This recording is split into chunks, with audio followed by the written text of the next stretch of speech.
Rodrigo, tudo bem? E aí, tudo bem, Elissa? Eu tô bem, e você? Como é que tá essa quarentena? Eu estou excelente, eu estou fantástico, né? Lendo muito, Dentro né? dessa crise, dentro do que a gente pode pensar o que é bom, né?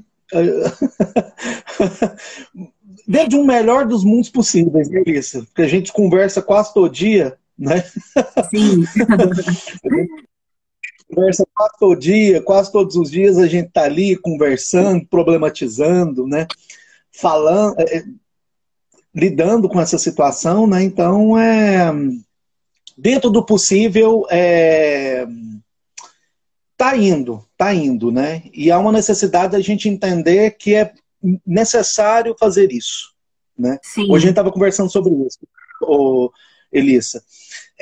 Se cada um de nós tivéssemos uma consciência do quanto fazer esse isolamento já era necessário, a gente já poderia estar saindo dessa, a gente não abriria brecha para práticas autoritárias, né? E parece que a gente está contribuindo para práticas autoritárias, porque nós não tomamos, né, a frente desse processo. Mas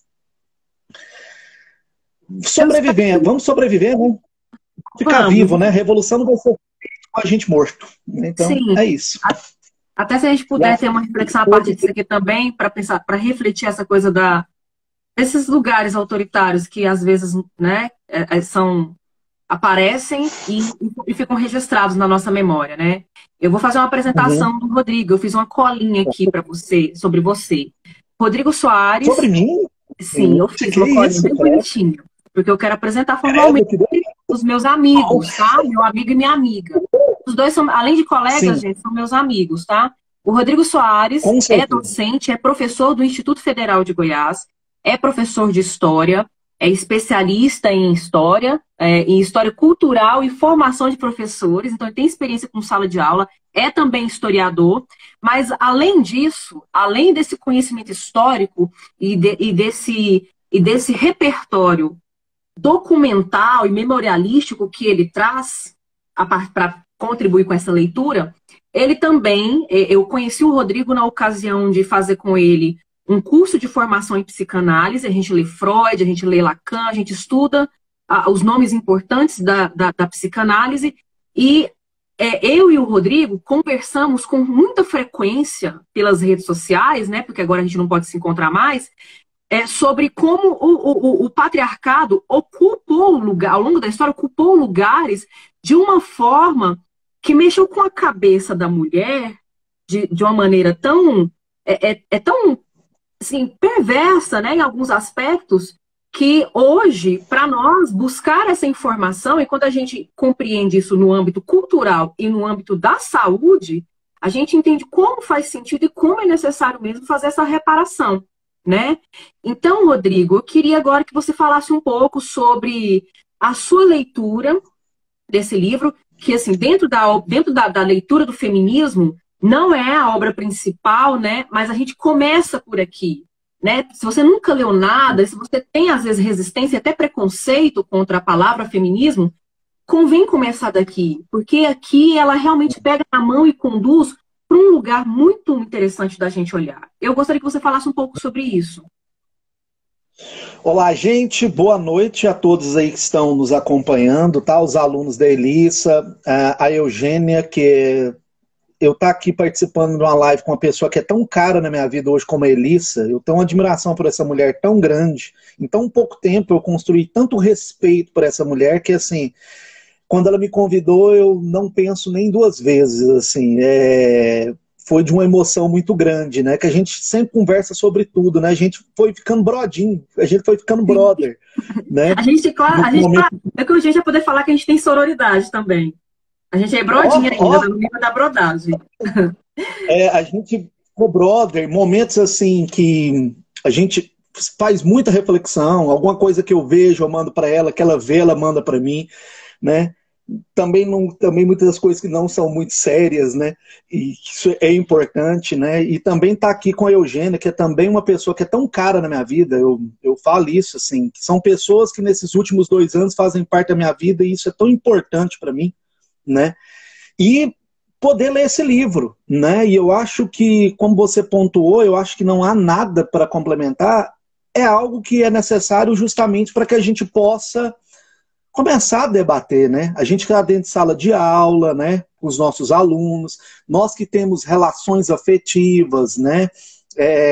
Dentro dessa estrutura que é patriarcal, você vai e recomenda, lê esse livro aqui, né? Dá uma lida, curto, direto, extremamente didático, e que também me chama muita atenção, que é do ponto de vista de uma mulher negra, de um país periférico, e muitas pontuações que ela faz, dá para a gente enxergar dentro do nosso contexto, de um Brasil, de país em desenvolvimento, e muito do que ela aponta aqui faz parte do nosso cotidiano, né? E como a gente já tinha conversado antes, né, quando você pergunta, Rodrigo, aí, leu o livro? Eu falei, tem muita coisa que eu achava que já estava superada por mim, não está superado, né? São pontuações assim. E porque também tem um outro caso, ela tem aquele outro livro, né? Vamos criar filhos feministas. E eu, nesse lugar de paternidade, o quanto que é tão caro essa situação, porque ela chama atenção de como que nós, homens, nós somos criados, educados, né? De uma maneira tão frágil, né? Assim, por mais que haja um discurso e uma linguagem da violência, a forma que é construída a masculinidade, ela é extremamente frágil, né? A gente conversa isso tanto.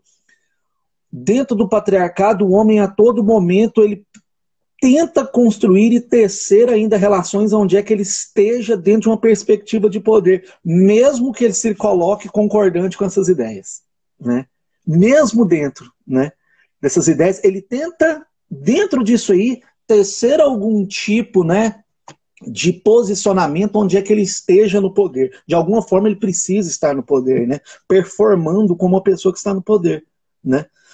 E é muito caro isso para mim, porque eu como homem hétero cis, eu sou um cara que a formação, as mulheres na minha vida, elas tiveram muita importância. Meu primeiro emprego eu tive foi patroas, né? Eu tive chefas, né?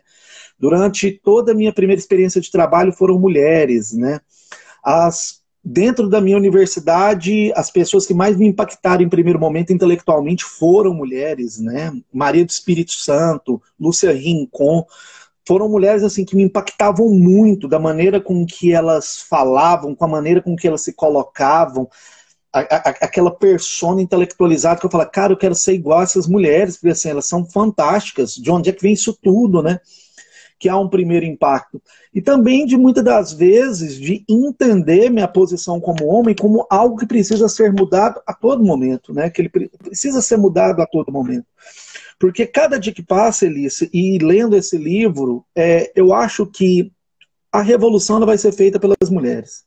Não há como ser feita por uma visão patriarcal e pelos homens. Eu não vejo via. A gente não tem condições subjetivas, devido a esses milhares de anos de construção do patriarcado, da gente partir para um processo revolucionário, porque isso ainda nos constrange muito, né?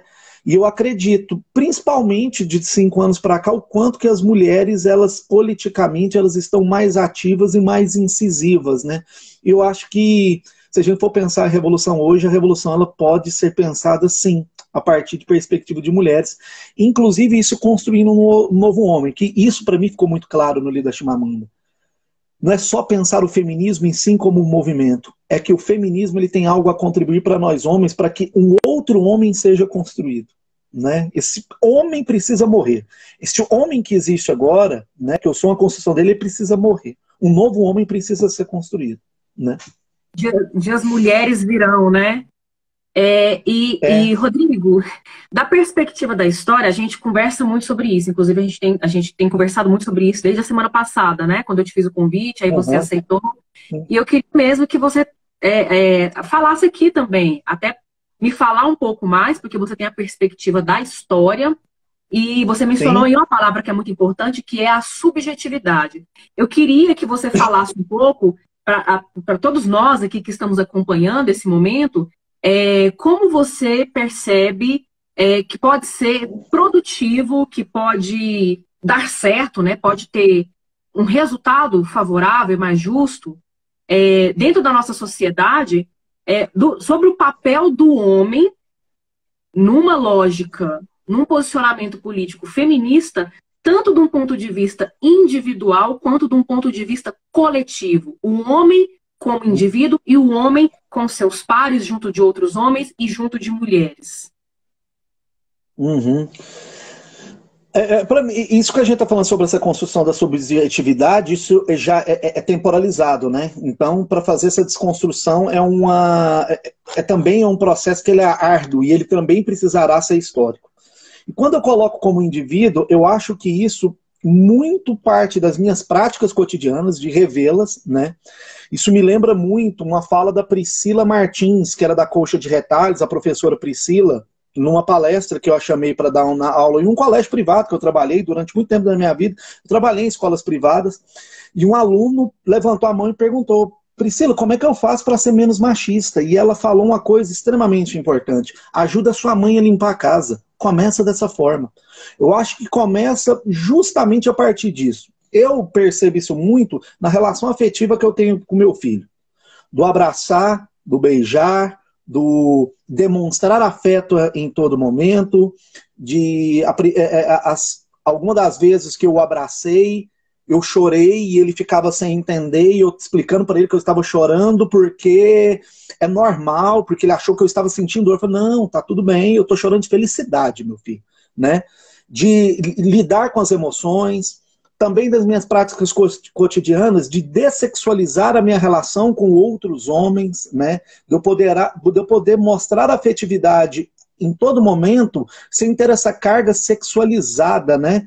Porque isso também vem também da minha relação com as minhas amigas mulheres, que eu posso ter uma relação completamente só de fraternidade e amizade, sem o peso de uma sexualização. Onde é que nós podemos nos abraçar, chorar juntos, conversar as pitangas, expor as nossas angústias, né? E para que a gente, como a Chimamanda diz, né, a gente não se ver como fraco. A Chimamanda, ela chama atenção para isso, né? Que o nosso tipo de masculinidade constrói homens que subjetivamente são extremamente fracos. E isso aí a gente já entra até em contraposição com Freud, né, Liz? Que a gente já comprou umas brigas violentas nesse curso de formação nosso, né? Onde é que a psicanálise começa, por exemplo, impetrando a mulher a doença da histeria. Mal sabia ele que, subjetivamente, quem realmente é frágil em sua construção é o homem, porque não sabe lidar com as emoções. Né? Os homens não dão... E eu falo isso por mim, e ainda eu tenho essa dureza que eu carrego comigo. Né? E desconstruir isso é algo, né? Admitir que está triste, admitir que está frágil, admitir que não dá conta, né? Assim, eu não dou conta de fazer algo. Isso é muito pesado.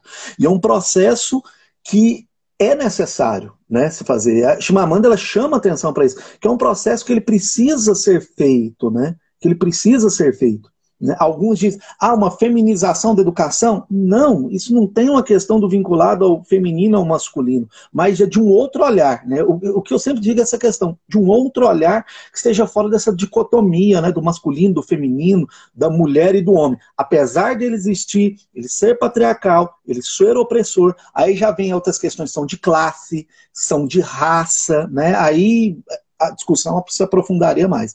Mas o que a Chimamanda ela coloca é o seguinte: eu acho que os homens, a partir de uma perspectiva de mundo feminista, eles seriam mais felizes. Muito ao contrário daquilo que a Chimamanda chama atenção. As feministas parecem muito infelizes. Pelo contrário, gente, muito pelo contrário. Como ela diz, né? Eu vou ser feminista e vou ser feliz. Eu vou ser feminista, vou me arrumar e vou ser feliz, né? Muito pelo contrário, a gente é muito mais feliz, né? Da gente ser muito mais feliz. Eu digo isso, e isso é muito recente na minha vida. Eu sou muito mais feliz. Eu sou muito mais concatenado com a minha afetividade, me relacionando melhor com as ideias feministas, com mulheres feministas, com os apontamentos feministas, né? Isso vem ocorrendo uma revolução interna. Eu posso ser aquele que pontua dentro dos meus grupos de homo, hétero, cis, de ser o quê? Um agente de irradiação desse tipo de perspectiva de mundo, né? Há uma forma de levar essa outra perspectiva de mundo. É como a gente estava discutindo, é o dedo em riste?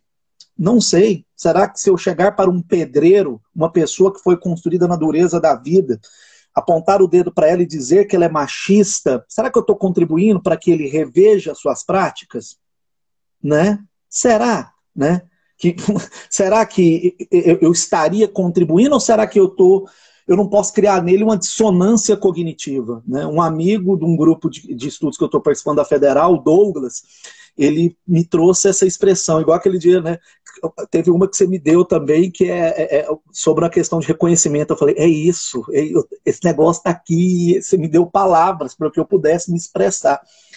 E ele fala, você acaba causando essas pessoas dissonância cognitiva que faz com que as pessoas tenham uma relação com a perspectiva feminista que seja o quê? De repúdio. Onde é que você fala, opa, não, então isso eu não quero. Que é a questão até de um posicionamento, né? Mas isso sempre com muito cuidado, com muita afetividade, uma coisa que o Paulo Freire falava, com muito amor, porque isso é um exercício de educação e ela tem que ser feita de maneira amorosa, né? De uma maneira amorosa. Sabe o que é interessante, Rodrigo? Porque assim, existem alguns que já têm um conhecimento, né, do que é o feminismo e que tem um repúdio mesmo, uma aversão, e que trazem justamente essa colocação de que feministas não são acolhedoras, né, que não são abertas ao diálogo. E isso aqui, gente, esse momento é justamente para mostrar que não é assim que funciona. É acolhedor, sim, é de diálogo, sim. E o que é mais interessante, porque eu me pautando pela Chimamanda, ela fala assim, ó, eu sou feminista feliz e africana que não odeia os homens e que gosta de usar batom e salto para si mesma, não para outros homens.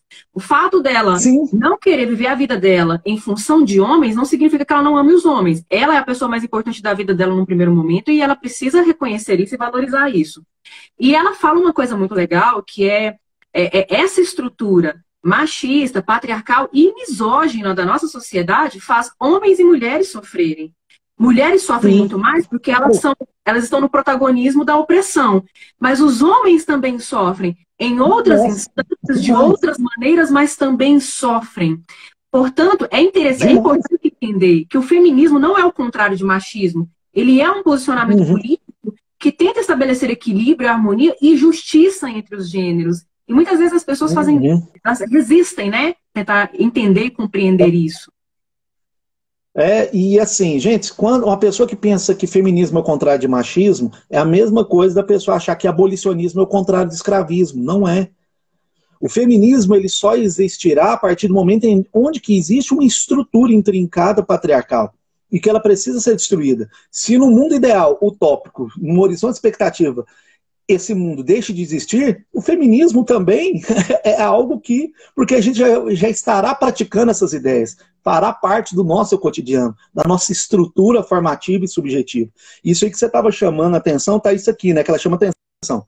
Quando ela falando dos garçons, né? Que o garçom só fala com um companheiro, um amigo dela que estava com ela no restaurante. Ela fala, garçons são produtos de uma sociedade onde se aprende que os homens são mais importantes que as mulheres e sei que eles não fazem por mal. Mas há um abismo entre entender uma coisa racionalmente e entender a mesma coisa emocionalmente. Isso aqui me tocou demais, Elissa. Até mesmo, me toca muito, muitas das vezes, na posição de um aluno que ele é escroto dentro de sala de aula, o dedo em rício vai fazer com que ele se torne mais escroto. Né? E quando a gente está falando que essa visão acolhedora, não é aquela que, pegue, né? Nossa, mini ou machista. Não. Acolhedora não. O cara chegar e falar, eu tenho dúvidas, né? E não é só espaço acolhedor. Quem puder, gente, tem um podcast chamado Rádio Couro. A Rádio Couro, né? Ela é feita por uma ex-aluna minha, né? Que é mulher, LGBT e etc. E ela se dispôs a discutir com o povo trans. E ela abriu lá o seguinte, qual que é a dúvida você, heterocis, tem sobre o mundo trans? Eu nunca tinha ouvido alguém se abrir desse jeito. Só, o que você quer saber sobre trans? A gente vai te responder. Né? Para que essas dúvidas sejam sanadas. E porque as pessoas elas não têm essa informação. É muito problemático quando as pessoas falam... Há expressões como, por exemplo, eu não vou educar macho. Como que eu tenho que educar um macho? Porque é o meu filho. Eu preciso educá-lo. Para que ele não viva uma estrutura como, por exemplo, eu vivo. Eu preciso educá-lo. Né? E a sociedade em si ela precisa ser educada porque ela não tem essa sofisticação nossa, Elissa, intelectual. Ela não tem essa quantidade de livros, ela não teve as oportunidades que a gente tem. Teve gente que teve as mesmas oportunidades com a gente e ainda reproduzem isso. Inclusive, muitas das vezes, quando a gente fala, né, a gente, assim, bater no escroto é muito fácil. A gente aqui vai no fundo, a gente problematiza aquele que se diz como é escroto, a gente problematiza esse tipo de pessoa. A gente Sim. mete o dedo na ferida e enfia, assim, que são essas sofisticações do poder, né? Não, vou dar uma sofisticada aqui, mas eu preciso ter o discurso de poder. O dedo em riste, né? E a Chimamanda, ela sempre está trazendo essa coisa, não é o dedo em riste que vai mudar o mundo. Não é. Né, porque ela apela para o emocional. Sei lá explicar, o feminismo é isso, existem as escolas feministas e tal, tal. Cara, assim, a experiência que eu tenho no campus onde é que eu trabalho, né, as alunas são muito próximas de mim, elas têm insights, e elas fazem por elas mesmas. Eu muitas vezes eu aponto, eu falei, gente, vocês estão muito feministinha, parece que vocês leram as feministas tudo, mas parece que parte tudo da naturalidade, porque elas conseguem perceber essas contradições. É a vivência, você entendeu? Das alunas, professor, hoje só as mulheres querem falar, e eu lá como professor, eu falo, tudo bem, então hoje só as mulheres falarão. E elas tomam um susto, eu falo, como assim? Um homem hétero, cis, professor fala, não, só hoje nós vamos falar? Vocês não pediram? Então, tá aí com vocês, falem, se expressem, né, e etc. E no meu posicionamento de professor, isso também a Priscila me ensinou, ela falou, Rodrigo, se existem ambientes onde as meninas não podem apelar para suas iguais, né, por exemplo, as professoras, não tem, você tem esse papel, de alguma forma, abrir a possibilidade que elas entrem em contato com esse universo, para que elas possam começar a se libertar, né? É por isso que eu já disse lá para as meninas, eu falo, ó, gente, vão lá, assistam hoje, porque as duas mulheres que vocês vão ver lá, elas estarão no Campo Senador Canedo, uma hora, quando esse momento, falando para vocês. E elas ficam extremamente empolgadas de verem mulheres em lugares de poder. E isso, ano passado, foi lindo. Eu levei a Natália, professora de História. As meninas vendo uma professora de História, com toda aquela energia, aí falam, ó, gente, ela é doutora, as meninas ficam assim, gente, que mulher maravilhosa, uma mulher e tal. Ela, sabe assim? Pois é, gente, né? E de você proporcionar isso, né? Da gente proporcionar. E esse livro, ele é curto, mas é maravilhoso. Ele é impactante. As pessoas deveriam ler. Todas as pessoas deveriam ler. Eu tive aqui alguns comentários, né, do povo concordando, legal. E aí tem dois aqui que eu quero registrar. Um é da Bia, que ela comentou que ela, depois que ela passou a trabalhar, se tornou colega de trabalho do esposo, os recados são repassados para ele passar para ela. Isso aí é um problema que a Chimamanda aponta aqui. É um problema. Sim. E a Jane, aí o que acontece no caso da Bia, né? A Bia, ela sabe, ela tem o conhecimento disso, teórico, de que é um problema que está estruturado e que tem que ser desconstruído, mas ela também sente aqui. Porque ela está sendo diminuída dentro dessa estrutura de poder. E não tem como a gente não ter raiva, não ficar chateada, não ficar irritada com esse tipo de situação. Porque é uma mulher que tem capacidade, é uma mulher competente profissionalmente. Por que tem que ser passado recado para ela? Por que não é dada a ela, né, esse lugar de reconhecimento, né? Não que a gente fique reivindicando o tempo todo reconhecimento, porque a gente sabe da nossa trajetória. Mas por que não somos colocadas dentro da mesma régua, né? Que mede o profissional homem não mede a profissional mulher. Eu até brinquei esses dias com meu marido falando, o pau que bate em Francisco não bate em Francisco, o da Francisca é mais pesado, né? E ainda muitas vezes viola a Francisca, né? Que fala, tem um ditado, né? Pau que não bate em Chico, pau que bate em Chico não bate em Francisco. O pau que bate em Francisco não bate em Francisca. Porque o da Francisca, às vezes, é mais violento, né? E outro comentário que também eu gostaria de registrar para você é o da Jane, a poeta Jane, ela é poeta goiana, e ela está em São Paulo agora, está fazendo o doutorado dela. Ela falou sobre a importância de trazer o Freud, né? Porque muita gente faz vista grossa para o lugar do Freud dentro da psicanálise. O cara foi inovador, foi genial, foi. Mas o fato da gente olhar para alguns conceitos que ele trouxe, o modo como ele tratou certas questões femininas dentro da teoria dele, não faz ele ser menor cientificamente falando, mas nos ajuda a não replicar esse tipo de olhar que é enrijecido, né? Isso é importante. O que você fala sobre isso um pouquinho? A Judith Butler, né? A Judith Butler, a reflexão dela toda perpassa por uma perspectiva freudiana, mas ela não nega essas questões, né? A gente também não pode, a gente também precisa entender que esses caras, eles falam de uma perspectiva histórica contextual. E que eles vão reproduzir essas situações, que foi o nosso caso lá do caso Dora. E aquele dia, né, você lembra que a gente fez o apontamento? Estava se falando, estava gerando-se incômodo, e assim, as mulheres não falavam. Precisou que eu levantasse a mão e falasse, e as pessoas se sentiram representadas. Gente, né? Por que você, quando a gente levantou o caso, né? Porque assim, a gente peitou o Freud. A gente falou assim, ó, Dora não volta para continuar a fazer análise porque Dora foi abusada. E ao invés dela receber acolhimento daquele médico, ela recebeu o quê? Uma pessoa que literalmente estava tentando justificar o comportamento dela como se ela estivesse reprimindo uma aceitação daquele abuso. Poderíamos aqui, vamos abrir um parêntese, né? Mas isso aqui é um espaço de reflexão, gente. A gente está fazendo reflexão, a gente não está falando que é.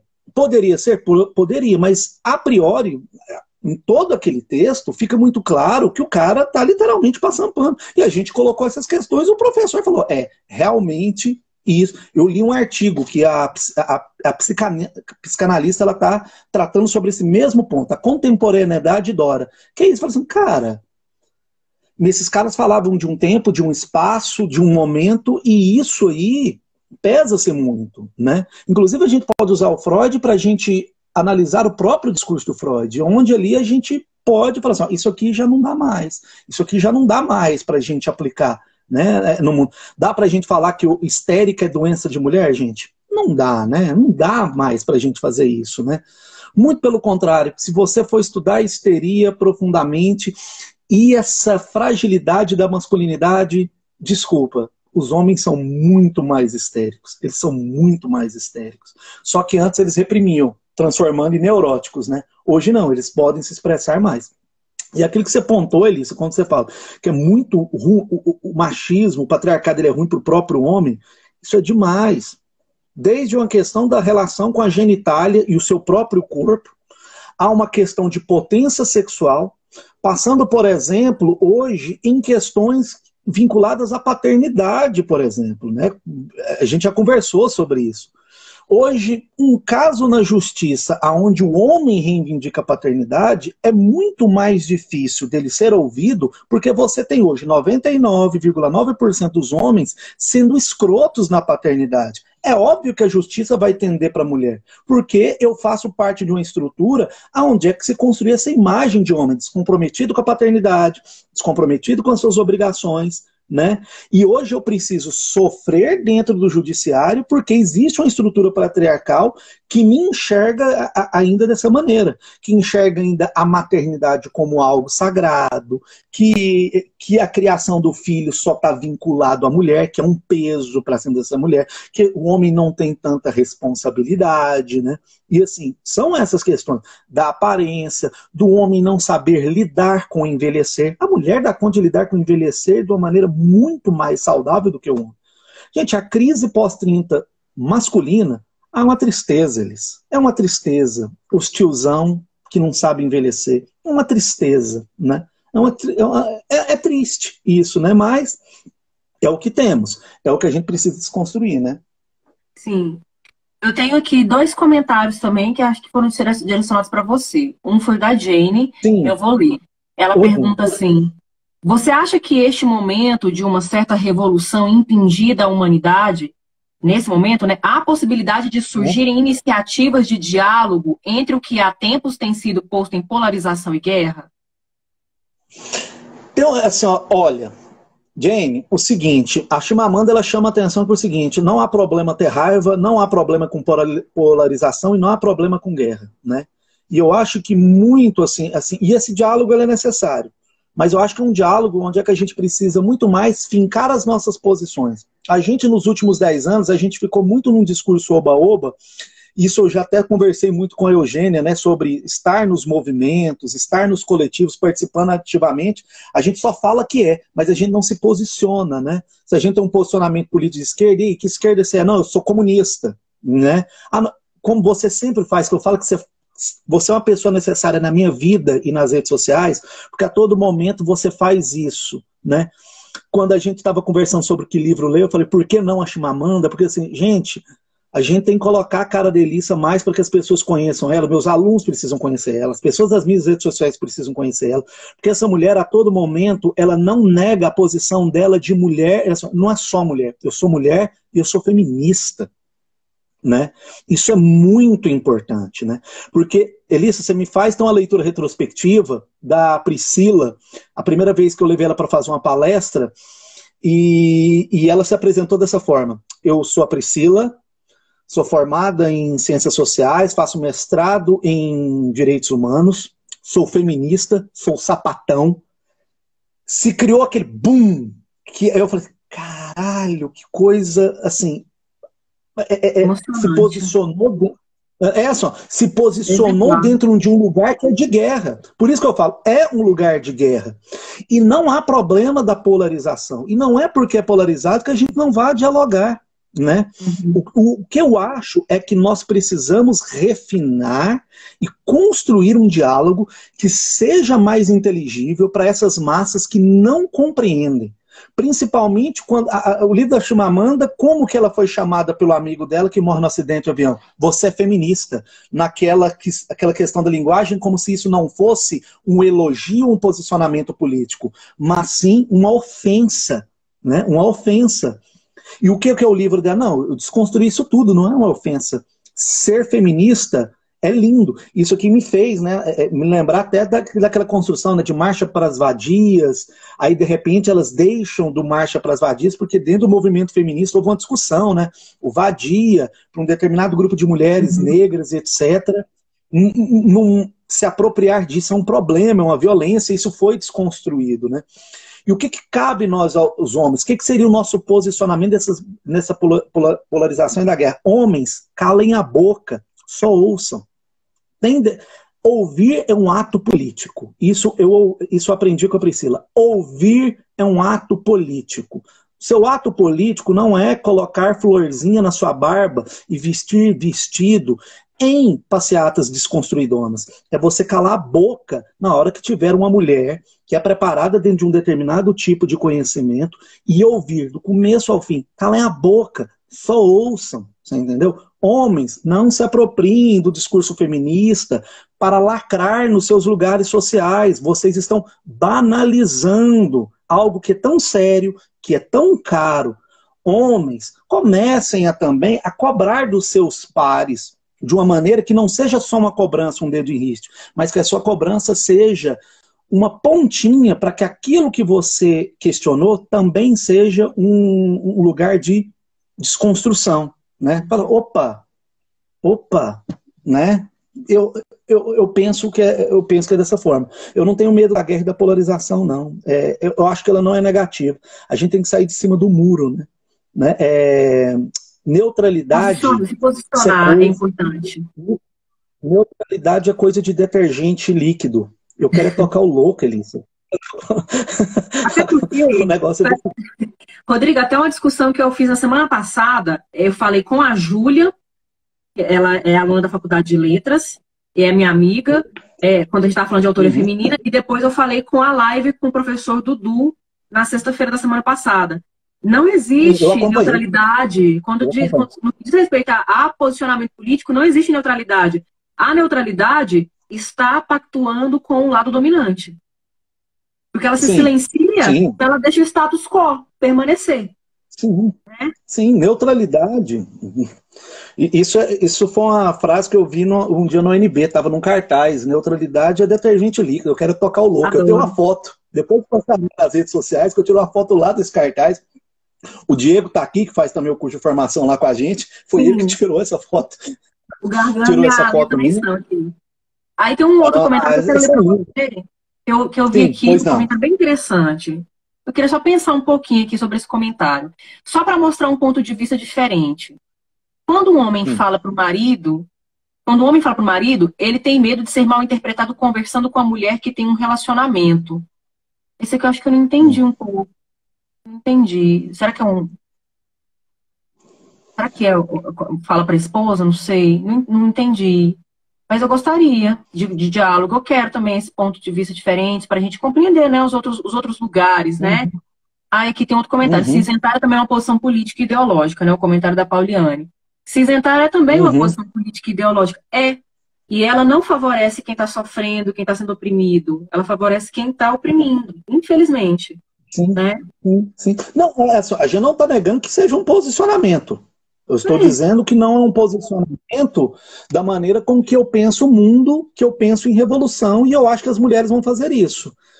E isso é necessário de se fazer com posição política. E isso aqui eu estou falando que as mulheres vão fazer a revolução, não é de proselitismo, não. Isso aí é lendo Marx, é analisando conjuntura e percebendo como que homens e mulheres hoje estão agindo politicamente, né? Angela Davis, Judith Butler, elas têm Silvia certeza Federici. hoje. E isso, assim, elas têm, a própria Chimamanda, elas têm hoje um poder, a Greta, né, dentro do movimento ecológico, né, hoje elas têm um poder de mobilização política muito maior do que qualquer macho, qualquer homem que, muito, porque quando você veja uma palestra da Chimamanda, não, não tem como você não ouvir aquilo ali. Não. Não tem como você não parar e falar, gente, realmente a gente tem que mudar esse mundo desgraçado. Porque as mulheres conseguiram criar uma maneira de dialogar que elas conseguem afetar de uma maneira muito mais direta e se fazer entendidas do que os homens. Porque muitas das vezes os homens também usam o conhecimento como exercício de poder. Eles não usam o conhecimento, mesmo quando eles dizem que eles estão ali trabalhando para que haja uma libertação. Muito pelo contrário. Eles usam como exercício de poder, né? Então, Infelizmente. Alguns, inclusive, que infelizmente. têm leitura do feminismo. Tem leitura de feminismo, conhece as feministas e utiliza o conhecimento como um instrumento de poder para cooptar. Isso é Uhum, problemático. uhum, para sexualizar, né? Exato. Para objetificar ainda a mulher, né? É aquilo que a gente estava falando, né, Elissa? O poder é algo que é muito sofisticado, né? Para que ele ainda permaneça onde está, né? E quanto mais sofisticado, mais esperto a gente precisa estar para entender que aquilo ali não é libertário, aquilo ali é exercício de poder, né? Aquilo ali é exercício de poder, né? Sim. E assim, eu, para mim, né, também uma outra coisa que eu trouxe da Chimamanda, que é algo que a professora Tarsila, lá do curso de letras, Tarsila, um dia ela disse o seguinte: não há problema de ler autores estrangeiros. No carnaval, ela falou esse negócio, esse tempo ficou na minha cabeça e me martela a todo momento. O problema é quando nós fazemos leituras colonizadas, porque ela traz essa questão de, como escritora, ela falava de um mundo onde é que ela não vivia, que ela precisava falar de um mundo onde é que ela vive, né? Acho que muitas vezes também as nossas leituras são extremamente colonizadas, né? E Sim. quando eu falo que é colonizada, é porque ela passa por essa perspectiva de ser prescrita e de opressão. E se a gente não consegue entender isso, né? E a gente não consegue entender isso, não tem como dar um passo à frente. Meio que eu acho que foi isso que foi colocado aí na pergunta. Ah, eu tento colocar um tipo de visão com a minha mulher e eu acho que ela não, eu tenho medo que eu não me faça de entendido. Cara, peraí, você já está fazendo um exercício que é completamente equivocado. Sua esposa é burra? Então você está dizendo que será que ela não vai ter capacidade de entender o que você está falando? Tenta, fala, se expresse.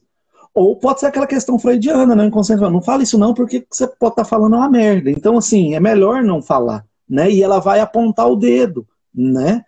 Porque assim, não vou falar porque eu tenho... porque assim, a gente não pode falar com as feministas, não, porque elas são bem melindrosas. Você pode. O que você vai falar com elas? O que você vai perguntar? Onde você vai perguntar? Você vai perguntar numa mesa de bar, em tom de piada? Ou você pode chamar no canto, ou numa mensagem do WhatsApp? Não entendi mesmo, me ajuda a entender isso. Tem formas de falar, né, gente? Né, Elis? Você é muito melhor que eu e compreende isso. A linguagem ela vai muito mais do que as palavras, né? Muito mais do que são as palavras, né? Então é isso, né? Eu tô vendo aqui a hora, vai dar 10 para as 8. Essa conversa rende. Tô pensando até fazer depois uma parte 2 dessa live, sabe? Aí eu vou Elis, chamar é só agora. você me convocar. Tá bom. É só você falar, Já tá assim, dado ó, o é sim, né? hoje e nós vamos. O sim já Hã? tá dado. E Não, eu sim, já tenho é aqui demais a conta. Eu tenho a Eugênia ainda, né, que está aqui aguardando também. Eu tô muito, Eu muito quero ouvir. privilegiada, né, cercada, me rodeando. Estava falando mais cedo para a Eugênia, eu estou me rodeando de pessoas sérias, de pessoas respeitáveis. E é tão bom porque eu também estou me tornando muito respeitável, né? Isso é muito importante. Uma pessoa É, cremosa, uma cremosa do comunismo. cremosa, tchutchuca. E aí eu quero pedir para você fazer um fecho da sua fala, né, desse momento, da sua leitura, do que Sim, você quer deixar para as pessoas, para eu sim, poder sim. passar para a Eugênia a bola para ela. Leiam Chimamanda, leiam Chimamanda, entendam que homens heterocis, o machismo nos prejudica. O machismo também nos oprime. O machismo também não nos permite sermos mais afetivos, mais felizes. O machismo, ele nos limita. O machismo faz com que, a partir dos 30 anos, os homens que não surtem e queiram ainda viver um tempo perdido que nunca vai ser recuperado, que nós sejamos questionados a partir dos 30, porque a mulher é questionada, porque não casou, homem também. E você sabe onde é que a gente vai ser questionado? Na sexualidade. Ah, se não casou, tem acima de 30 anos, é homossexual, né? Homens, leiam Chimamanda e percebam, feminismo não é contrário de machismo e só o pensamento feminista vai nos libertar e nos transformar em um outro homem. Não é um outro tipo, mas um outro homem.